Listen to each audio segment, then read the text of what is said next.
1 week siya sa islang to, kaya naman wala siyang balak sayangin ang bawat sandali. Ito na ang pangatlong araw niya rito.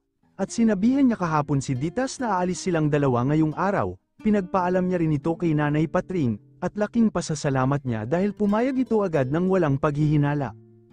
I don't think so. Hindi niya alam kung wala ba talagang paghihinala sa matanda, dahil napapansin na rin naman ng mga taong nakatira sa isla ang closeness nilang dalawa ni Ditas. Mahihirapan talaga silang itago ang lihim na relasyon nila sa maliit na islang to.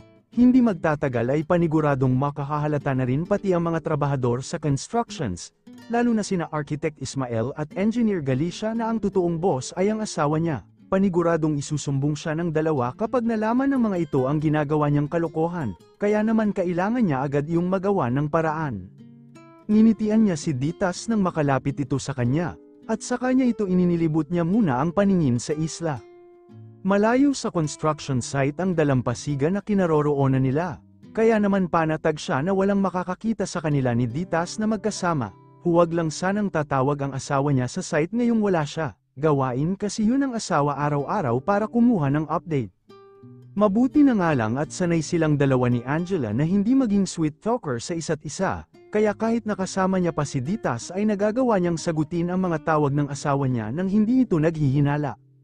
Saan ba talaga tayo pupunta? Maya-maya'y tanong ni Ditas habang nakayakap sa baywang niya. It's a surprise, kapag kway sagot niya habang nakaakbay naman dito. Lumawak naman ang ngiti nito na tila'y excited sa pupuntahan nila. Humigpit ang yakap nito sa baywang niya. Kung titingnan sila ay talagang halatang halata mo na may relasyon silang dalawa. Pero wala namang nakakakilala sa kanya rito. Kaya naman panatag siya na safe ang ginagawa niya rito. Nang makarating sila kung saan nakapark ang kotse niya, agad niyang pinagbuksan si Ditas para sumakay sa front passenger seat, at saka nagmaneho patungo sa isang French-style cuisine restaurant, kung saan siya nagpa-reserve para sa date nilang ito ni Ditas. Wow, ang ganda rito, Manuel, halatang pangmayaman ang kainang to, manghang sambit ni Ditas. Did you like it? French cuisine ang mga isinaserve dito. Sana magustuhan mo. Sa nakikita niya kasi ay mukhang first time ng babaeng makakakain sa ganitong klase ng kainan. Salamat, Manuel, first time kong makapasok sa ganitong lugar. I'm glad na gustuhan mo. Tinitigan niya ang mukha ni Ditas na bakas talaga sa mukha ang saya. Sa hindi niya maipaliwanag na kadahilanan ay makita niya lamang na ganito kasaya ang dalaga, ay parang nakukuntento na siya. Ano itong nararamdaman niya? Bakit bumibilis ang pagtibok ng puso niya sa simpleng pagtitig lamang sa dalaga? Sa asawa niya lamang nararamdaman ang ganito noon. Ano ang ibig sabihin nito? You are so doomed, Manuel. Isang napakalaking problema itong nagawa at ginagawa niya. Hanggang ngayon ay hindi pa rin makapaniwala si Ditas na kumakain siya ngayon sa napakaganda at mamahaling restaurant na ito. Napakasarap ng mga pagkain na ngayon niya lamang natikman sa tanang buhay niya. Siyempre, mayayaman ang mga kumakain dito. Nakita niya pa ang ilang mga babae rito na mukhang mga mayayaman dahil ang class ng mga dating, at ang gaganda ng mga kasuutan, mabuti na lamang talaga at ang dress na binili para sa kanya ni Manuel ang isinuot niya, kaya hindi siya nagmumukhang alien dito.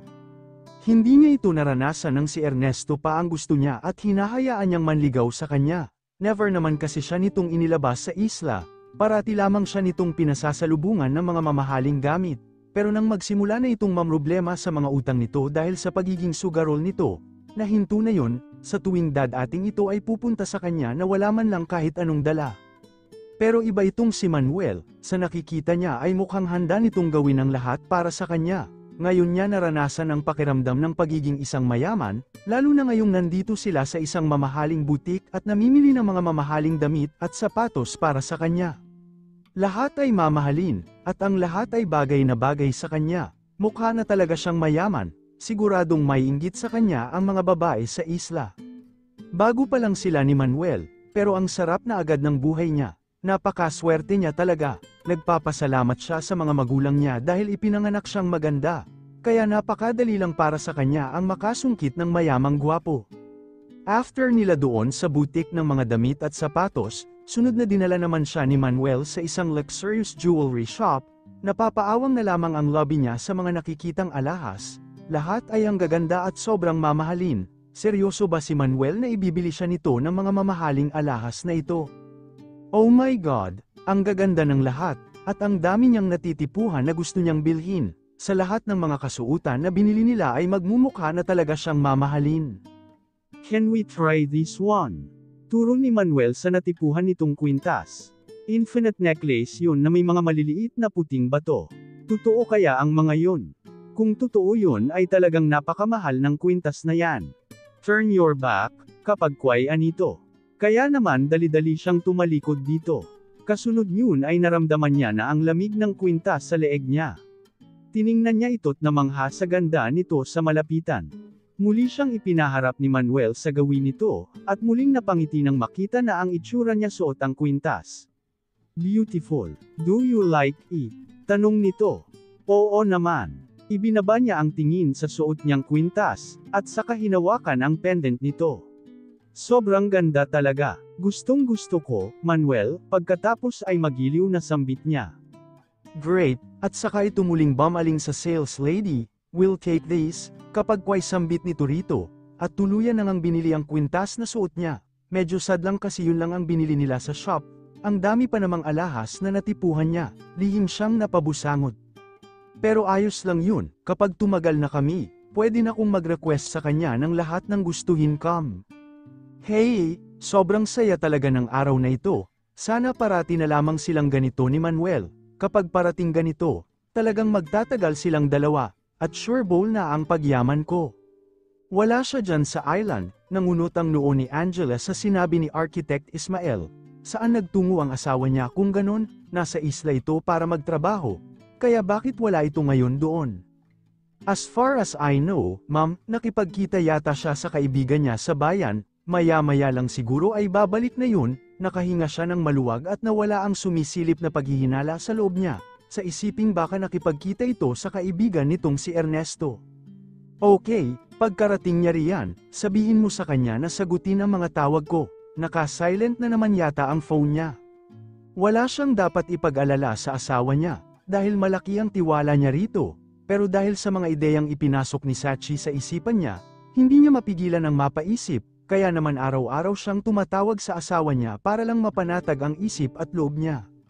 Stress na siya sa trabaho, na-stress pa siya dahil sa kaiisip sa asawa niya, kasalanan to ni Sachi, kung ano-ano kasi ang ipinasok sa utak niya, ayan tuloy, nagiging praning na siya, kahit na ipinipilit niya sa sarili kung gaano kalaki ang tiwala niya kay Manuel.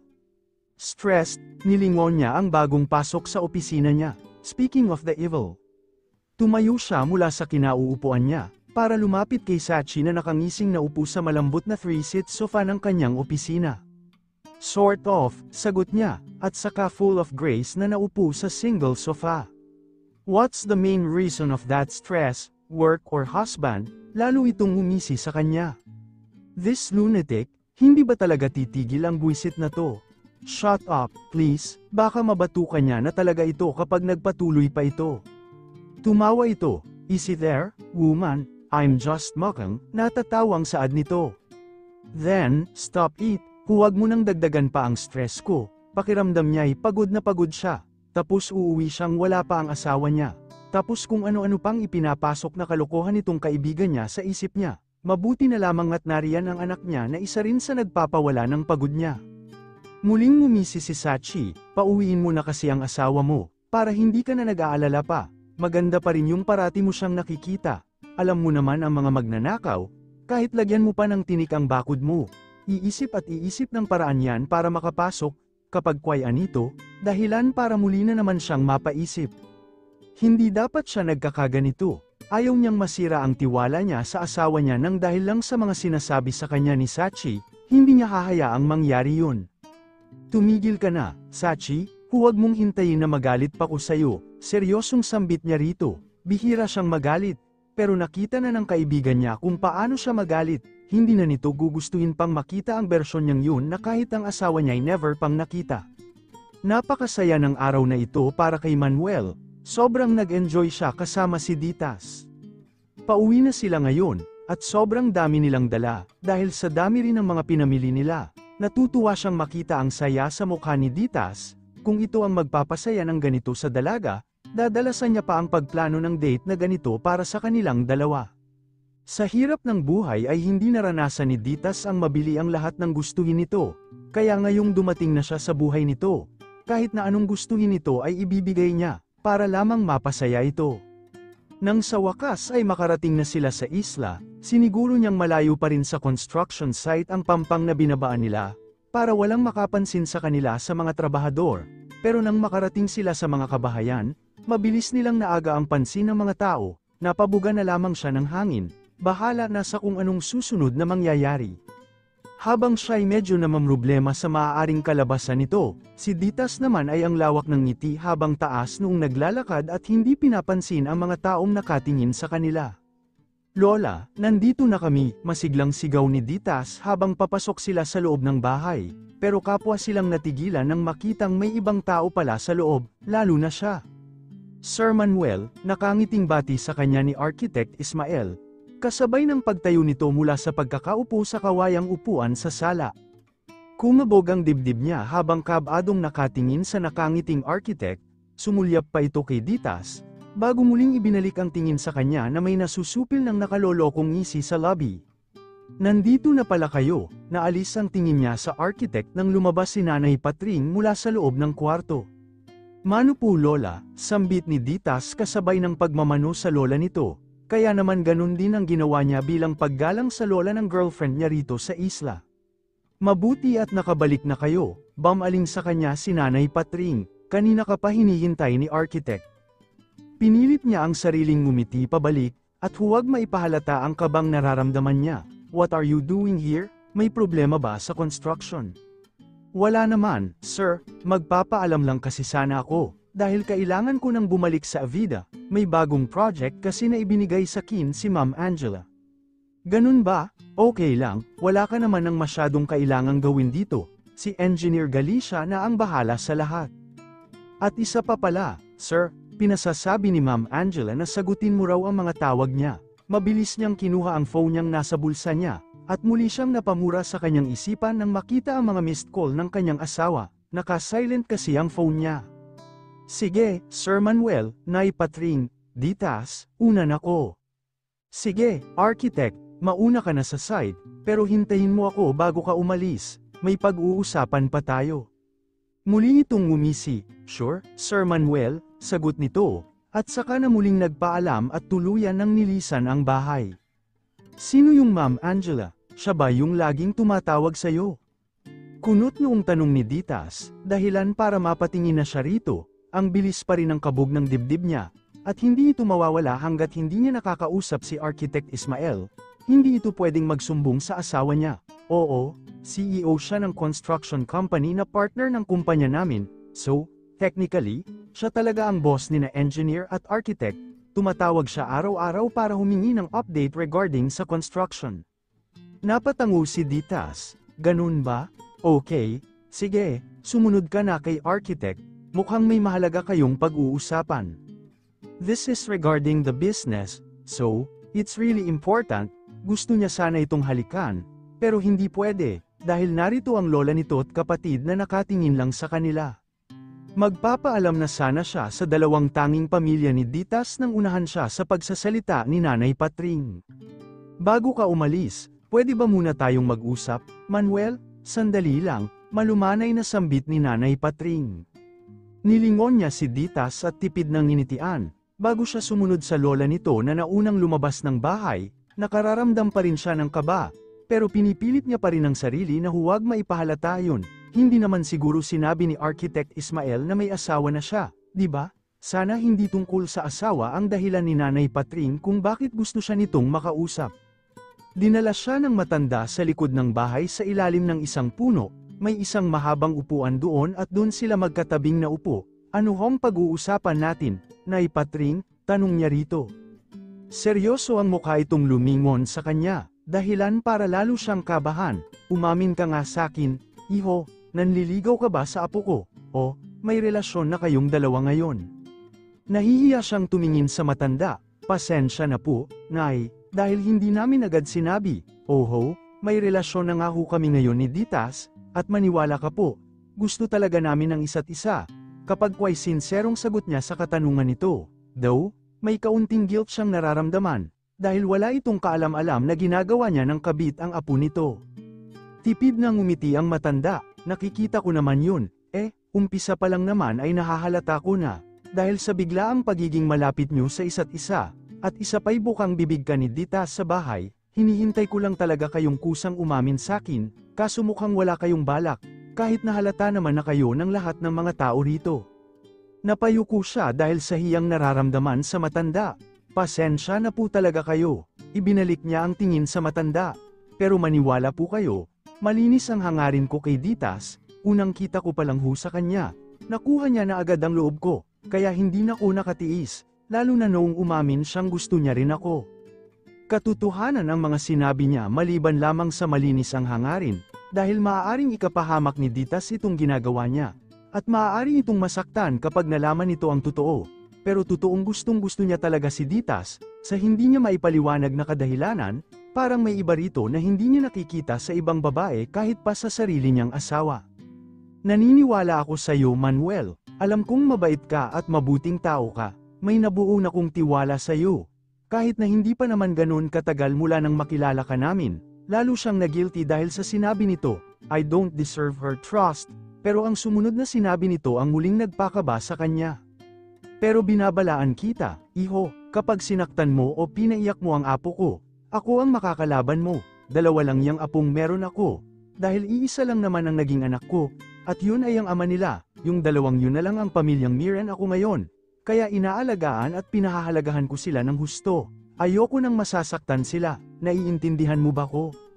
Kabado man ay nagawa pa rin niya ang tumango sa matanda, naiintindihan ko ho, huwag po kayong mag-alala. Hindi ko ho sasaktan si Ditas, Manuel, kung si Pinocchio lang siya, wala na sigurong kasing haba ang ilong niya ngayon. Matamis nang ngumiti ang matanda, at saka siya tinapak sa balikat, mabuti naman, masaya akong napapasaya mo ang apo ko, kaya pinahihintulutan ko ang relasyon niyong dalawa. Salamat po, patawarin niyo ako, hindi na naman mawala ang ngiti sa mga labi ni Ditas, habang isa-isa na namang isinusukat ang mga damit at sapatos na ibinili para sa kanya kanina ni Manuel. Tila modelo siyang humarap sa salamin at tinitigan ang sarili, mukha na talaga siyang mayaman, sayang, nagpabili rin sana siya ng mga makeup kay Manuel, yun na lang kasi ang kulang, di bale, sa susunod na lang yun, tapos, magpapabili na rin siya ng cellphone, para naman mapalitan na ang mumurahin niyang cellphone. Yan ang gusto mo, ate, no, ang gaganda. Halatang mamahalin lahat, mukha ka ng mayaman. Napairap na lamang siya nang marinig ang boses ng numero 1 kontra sa buhay niya, na ngayon nakaupo sa kamat nasa tabi nito ang paper bag na naglalaman ng mga damit at sapatos na para dito. Siyempre, pati ito at ang lola niya ay pinag-shopping din nila, na sa kagustuhan din naman ni Manuel. Walang gana niyang nilinggan ang kapatid. Pwede ba, inyang, huwag mo nang sirain ang napakaganda kong mood. Buti nga ibinili ka rin ni Manuel, kaya maging masaya ka na lang, masungit na sambit niya. Kinuha ni Inyang ang paper bag at saka inilabas ang mga damit na para dito, at saka nito yun isa-isang tiningnan, pero wala man lang mababakas na tuwa sa mukha nito, hindi gaya niya na hindi na maitago ang tuwang nararamdaman niya habang nakatingin sa mga mamahaling gamit na ito. Ano namang kakaiba sa mga ito, muli na lamang siyang napairap at hindi na pinansin pa ang kapatid niya. Ayaw niyang dumaan na naman ang gabi niya na bad trip siya sa killjoy na kapatid niya, na kung makapagsalita at makapag-isip, akala mo'y matanda na.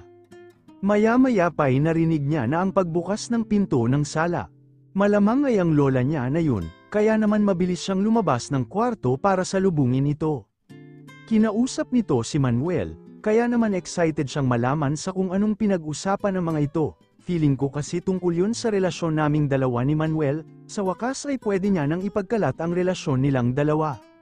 Lola, ito, sabay abot dito ng hawak niyang mga paper bag, binili yan para sa'yo ni Manuel, kapag kwa'y malawak ang ngiting sambit niya. Sana nakapagpasalamat ako sa kanya kanina, anito, bago kinuha sa kanya ang mga paper bag, halatang gusto rin kasi ng lola niya si Manuel. Paniguradong wala itong tutol sa relasyon nilang dalawa ng kanyang future husband. Nga pala, Lola, ano ang pinag-usapan niyo ni Manuel, kapag kwa'y diretsyong tanong niya? Napabuntong hininga ang lola niya, at saka siya iginiya pa upo sa upuang nasa sala, pero na-excite siya, kasi parang sigurado na siya sa napag-usapan ng kanyang lola at nobyo. Alam ko na, Apo, ipinagtapat na sa akin ni Manuel ang tungkol sa relasyon niyong dalawa. Panimula nito, sinasabi ko na nga oh my God, sobrang saya niya talaga ngayong araw. Ngumiti siya sa lola niya, talaga po, ano naman pong masasabi niyo, Lola, hindi mo naman po kami tututulan, di ba? Gustong gusto ko po kasi talaga si Manuel, at kahit natutulan mo pa kami, hindi niyo na kami mapipigilan, hindi niya hahayaang may humadlang sa pagyaman niya, kahit na mismong pamilya niya pa. Ngumiti ito sa kanya, syempre, hindi, kung saan ka masaya, dun din ako, Apo, kung masaya ka talaga kay Manuel, hindi ko kayo hahadlangan, ito ang gusto niya sa lola niya. Kahit na may pagka-strict ito sa kanila, napaka-supportive pa rin naman ito. Salamat, Lola, tuwang-tuwang sambit niya, kasabay ng pagyakap niya rito. Basta sa ikasisiya ng apo ko, sagot naman ito na gumanti rin ng yakap sa kanya, kapag kway napairap nang makita ang kapatid niya na naiiling na nakatingin sa kanila. Numero 1 panira, kaibigan pala, ha? Ibang klase ka rin, Sir Manuel, type ko pa naman si Ditas. Kaso naunahan mo na pala ako. Nakangising sambit ni Architect Ismael, narito sila ngayon sa ginawang office dito sa isla, kasama nila si Engineer Galicia na alam na rin ang tungkol sa kalokohan niya. Nakaloloko ring ngumisi ang engineer sa kanya, ayos lang yan, sir, huwag kang mag-alala, hindi ka namin isusumbong kay Ma'am Angela, kapag kwayan ito, dahilan para gulat na mapaangat ang tingin niya sa mga ito. Seryoso, tumawa si Architect Ismael. Naiintindihan ka namin, sir, tayong mga lalaki kasi, paminsan-minsan ay kailangan din namang tumikim ng ibang flavor, kaya don't worry, wala kaming sasabihin kay Ma'am Angela. Mag-enjoy ka lang sa islang to, sir, ang lahat ng lihim mo ay mananatili lang sa loob ng islang to, wala ka ring magiging problema sa mga workers, akong bahala sa kanila, mabilis na segunda ni Engineer Galicia. Medyo nakahinga siya ng maluwag. Kung ganun ay wala naman pala siyang magiging problema sa mga ito, pwede naman pala silang maging malaya ni Dita sa islang ito. Alam mo, Sir Manuel, 40 years old na ko, at matagal na rin akong kasal sa asawa ko. Kaya napagdaanan ko na rin yan, tingnan mo naman, kahit na nakakailang babae ako sa likod ng asawa ko, maayos pa rin naman ang marriage naming dalawa. Basta, parati mo lang tatandaan ang totoong priority mo. Siyempre, parating si Mrs., para hindi tayo mahuli, advised sa kanya ni Engineer Galicia na mukhang sanay na sa gawaing iyon. Ayan sir, binigyan ka na ng tip ng professional chick boy natin dito. Makinig ka lang sa kanya, siguradong safe ka, natatawang sambit naman ni Architect Ismael. Hindi niya akalain na magiging kakampi niya pa pala ang dalawang ito, na inakala niyang number 1 na problema niya rito. Nag-usap pa silang tatlo at nagkwentuhan tungkol sa relasyon nilang dalawa ni Ditas, hanggang sa kinailangan ng magpaalam ni Architect Ismael, dahil kailangan na nitong bumalik sa Avida. Kaya naman nagpaalam na rin siya kay Engineer Galicia at nagtungo na sa kwarto niya na nandito rin sa loob ng office. May 2 kwarto ang office na ito, isa para sa kanya, at yung isa naman ay ang ginagamit ni na engineer at architect. Pagkaupo niya sa kama ay agad niyang kinuha ang phone niya para tawagan ang asawa niya, paniguradong naghihintay na ito ngayon sa tawag niya, dahil hindi niya nasagot ang mga tawag nito kanina. Ilang ring lang ang hinintay niya ay sumagot na nga ito agad, "Love, bakit ngayon ka lang tumawag, naka-silent na naman ang phone mo, hindi mo sinagot ang mga calls ko kanina," bungad nito, dahilan para mapalunok siya, nagigilty siya, pero nilabanan niya yun, dahil ginasto niya naman ito, sinimulan niya ito, kaya paninindigan niya ito. "Sorry, love, nakipagkita kasi ako kanina kay Ernesto, nakalimutan kong naka-silent nga pala ang phone ko, how are you? Are you home now?" Sagot niya, at mabilis na iniliko ang topic, dahil ayaw niya nang magsabi pa ng kasinungalingan dito. "Yeah, halos kauuwi ko lang. How about you? How are you there? Baka naman pinapagod mong masyado ang sarili mo riyan, ha? Take care of yourself. Wala ako riyan para asikasuhin ka." Napangiti siya dahil sa pagiging maalaga nito. Napakagago niya talaga para lokohin ito. "Don't worry about me. I'm okay here. Ang anak natin, nandyan ba? Miss na miss ko na kayo. We missed you so much, love. And yeah, Waffen is here. Waffen, Daddy wants to talk you.